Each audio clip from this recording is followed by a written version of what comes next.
మతపరమైన కార్యక్రమాల్లో ఒక్కొక్కళ్ళది ఒక్కొక్క ధోరణి. ఆఫ్ఘనిస్తాన్లో సంగీతం నిషేధం, బ్యూటీ కాంటెస్టులు నిషేధం, అదే సందర్భంలో మంచి అలంకరణ చేసుకోవడం నిషేధం, ఇట్లాంటివన్నీ అక్కడ నడుస్తున్నాయి. మహిళలు అసలు బయట తిరగడమే నిషేధం.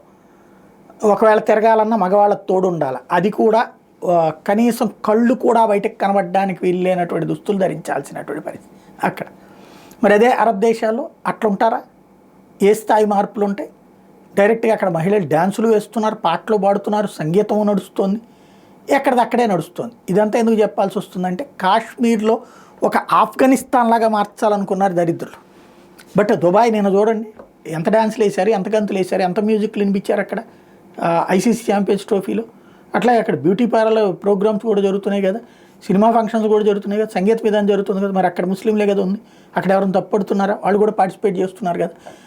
కాబట్టి ఈ ఒక్కొక్కళ్ళు ఒక్కొక్క రకంగా వ్యాఖ్యానాలు చేసుకొస్తున్నారు. అది పక్కన పెడితే కాశ్మీర్ లోయలో ఆ మంచుల మీదన ఇప్పుడు సమ్మర్ వచ్చింది కాబట్టి ఈ సమ్మర్ టు ఈ సీజన్లో అక్కడ కీలకమైనటువంటి అడుగులు వేస్తున్నారు. ఫ్యాషన్ షోలు ఆ ప్రాంతంలో ఓపెన్లో నిర్వహిస్తూ ఉండటం అన్నటువంటిది కీలకమైన అంశం.